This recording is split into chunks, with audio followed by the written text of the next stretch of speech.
Okay, shit, my hands are cold. Right, BIRDY 39 channel, fresh mods for 2025. Just gave it a first wash in a little while as well.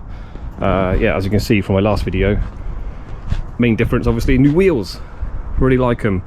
Wasn't shopping for new wheels, just saw them online. They were cheap. They were like 200 and something quid, like 220 would have worked out to.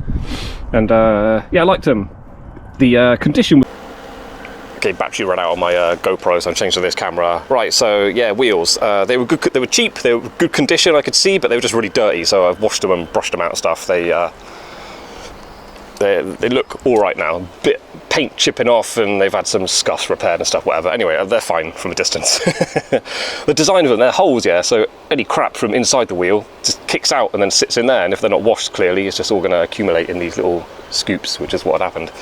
And yeah, they came with no centre caps. I bought those, they still weren't big enough, so I glued plastic to the back of them, little chunks of plastic, just to space them out enough to wedge in there, and then I glued them in.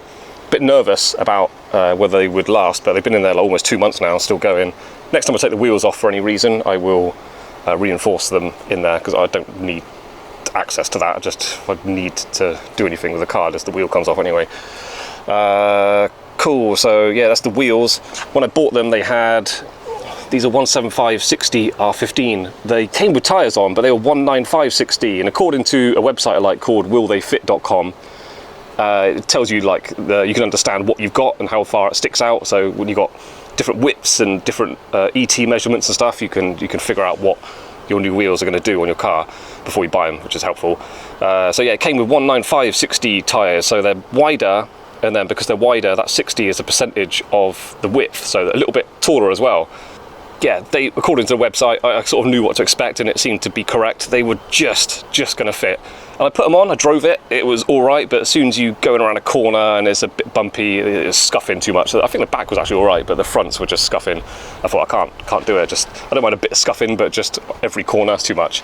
So anyway, I went for 175/60, so slightly narrower, and that means that percentage comes down a little bit as well. So they are actually smaller diameter than what was on there before.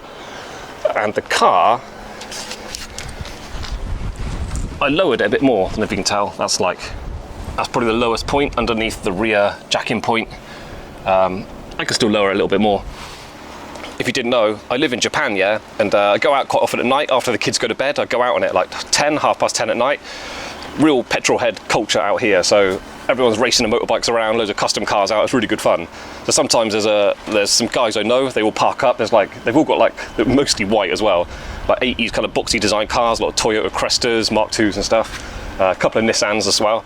So if they're there at this certain place, I always park up next to them to say hello.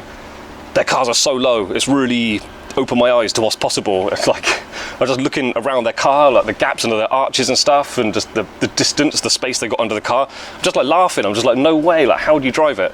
So yeah, literally this car, some people would say that's really low. This car parked next to their cars, like it was embarrassing, it's so high. So I want to go lower. Problem is, you can't, on these old Bluebirds, you can't adjust the camber on the rear. So I'm looking for top camber plate. I might be able to knock it across a little bit and just get a little bit of angle. If I can get that rear wheel to tuck in a little bit, then I can go wider, which is a look I like anyway. Wider wheels, wider tyres. Get that camber in, can go a bit wider, and then go a little bit lower as well. Still got some options for the future, but yeah, I would like it even lower. I'll talk about the wheels now. Next thing I did was put this kind of chin spoiler on, which is ungluing itself a little bit. It was very cheap from AliExpress. Kind of spongy, really lightweight. It just comes with a sticky back thing. You just stick it on, cut it to whatever size. Looks really good. Helps it look a little bit lower. Just neatens it off, like finishes off the front. I did want, well, I actually bought with help from a friend. I bought a Mark III Golf one because I heard they fit kind of okay-ish. Couldn't get it on. It was made of brittle plastic, so I had to reinforce it with metal, and it just wouldn't go on. And I was trying to fit it in the middle of the summer, and it was just so hot I couldn't work on it outside, and it was just a pain in the ass, and I just gave up at the end. Found that, and I actually really like it. I actually think it's better than the Mark III Golf one, and it was literally like 7 times cheaper than what I spent. Mark III Golf one got cut up and put in a bin. Total waste of time and money that was. And inside, little modification. I've got a solid metal gear knob. The original one is really ugly. and I've always hated it, so I just bought this, and it's fine. Probably is a solid metal. It's winter time, yeah. It's literally snowed, not yesterday, the day before, so it's proper cold out now, and it's just ice cold until you drive in it. And then in the summer, I expect it will just be red hot all the time. So, a bit of fun. And that's basically it. Just give you update on the car. Classic 80s Nissan reliability.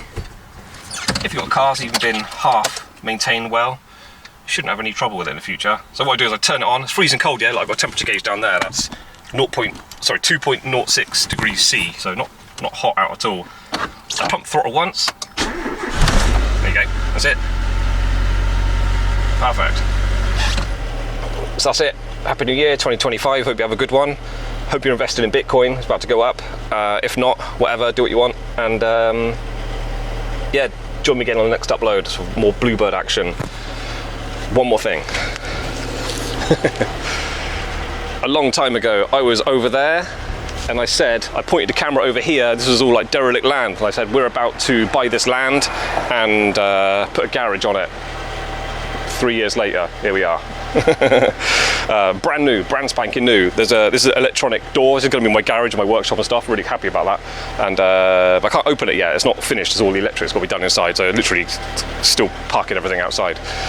But I'll do an update video on that just for my own kind of amusement in the future. It'd be nice to see everything when it's all brand new, and it's an exciting time for me. So yeah, Birdie gets a new little room to sit in. Unfortunately for Bluebird, I'm about to buy a new car as well, another car. So that car's going to be, sorry Bluebird, it's going to be more special. It's going to be more special than Birdie. So that car is certainly going to be more expensive. That car's going to go in the garage. Birdie's going to stay outside. Cool. Anyway, see you on the next one.